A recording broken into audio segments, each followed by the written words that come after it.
Tadi. Assalamualaikum warahmatullahi wabarakatuh. Terima kasih Tuan Pertua. Penutup mulut dan hidung cantik. Kalau ada ekstra, bagi satu. Soalan saya nomor 1. No problem.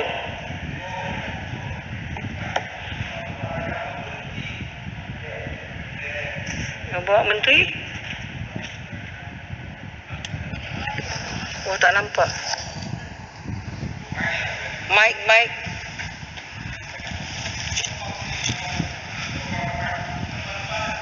Hujan, mic tidur katnya. Depanlah yang bermat. Pinjam meja sesiapa yang bermat.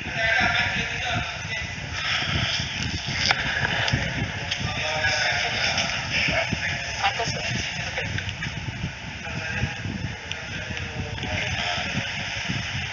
Minta maaf ahli-ahli dewan.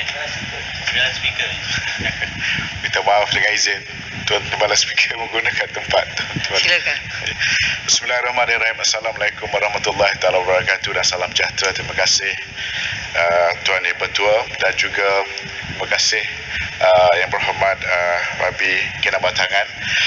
Sebenarnya berkaitan dengan soalan dikemukakan oleh Yang Berhormat Rabi Kinabatangan berkenaan dengan aktiviti pencemaran dan juga peladangan yang diakibatkan oleh kilang-kilang dan sebagainya ini.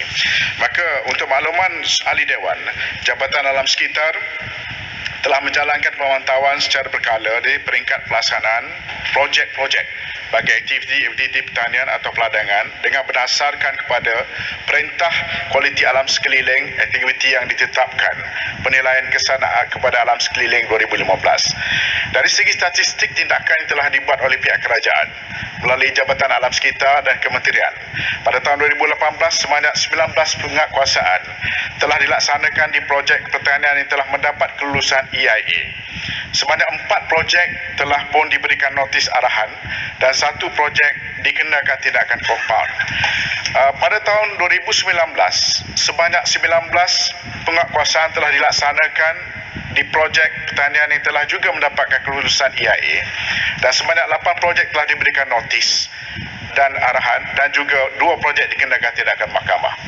Dalam hal ini, dalam tahun 2020 sehingga Jun, kerajaan telah pun membuat penguasaan kepada 14 penguasaan telah dilaksanakan di mana 2 projek telah diberikan notis arahan dan 1 projek dikenakan tindakan kompaun.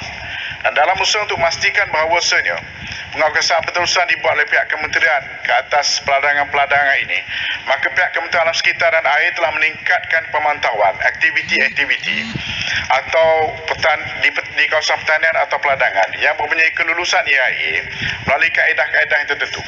Ada 3 kaedah sebenarnya, iaitu yang pertama ialah pemeriksaan di tapak bagi melihat keberkesanan pelaksanaan projek yang telah membuat pematuhan terhadap syarat-syarat EIA.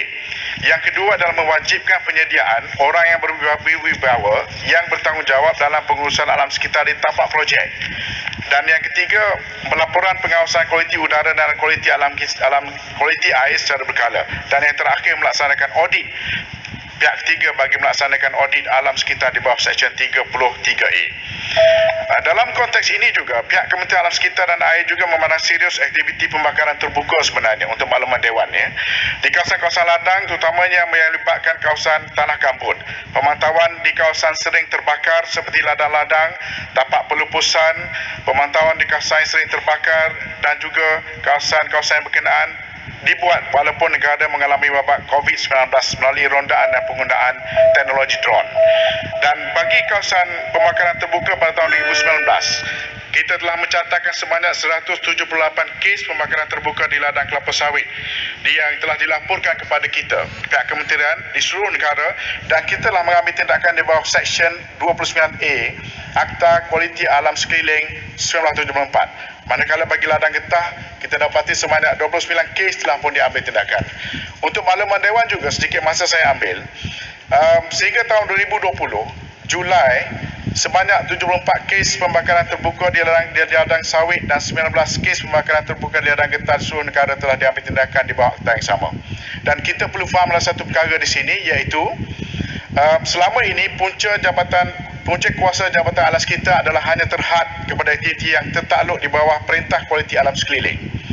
2015. Selaras dengan usul itu, kerajaan juga telah memperkasakan penguatkuasaan akta, maka pihak kementerian sedang sekarang ini merangka peraturan baru berkaitan dengan parameter bahan tercemar terhadap aktiviti-aktiviti yang tidak tertakluk di bawah EIA.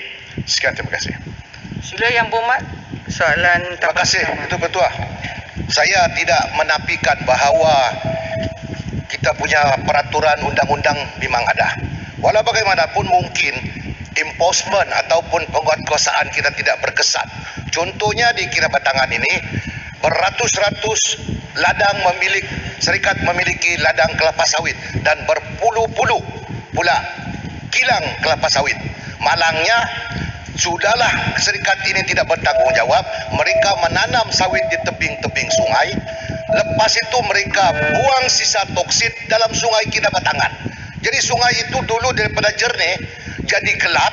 Saya pun tidak tahu kenapa suddenly bertukar jadi begitu. 560 km sungai telah dicemari. Jadi apa tindakan kementerian? Sebab enforcement penting untuk memastikan bahawa pencemaran tidak berlaku. Terima kasih.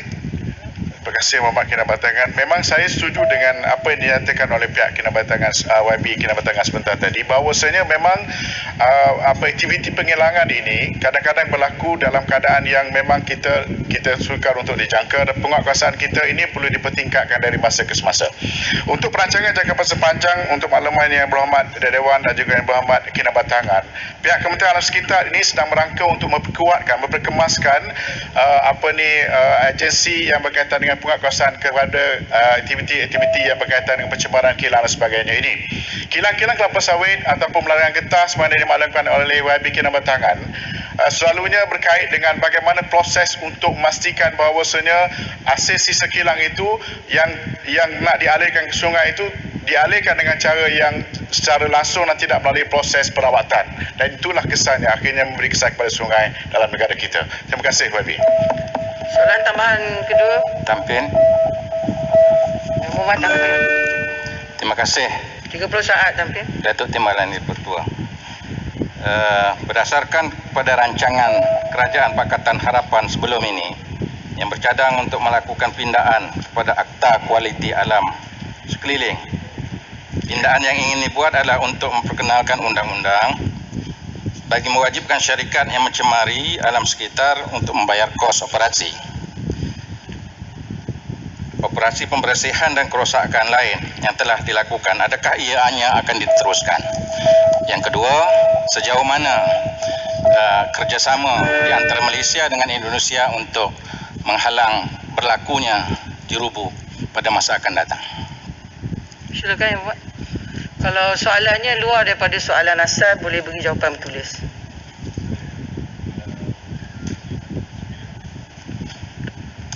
Ya, Yang Berhormat Tuan Speaker, saya untuk memberikan jawapan bertulis. Terima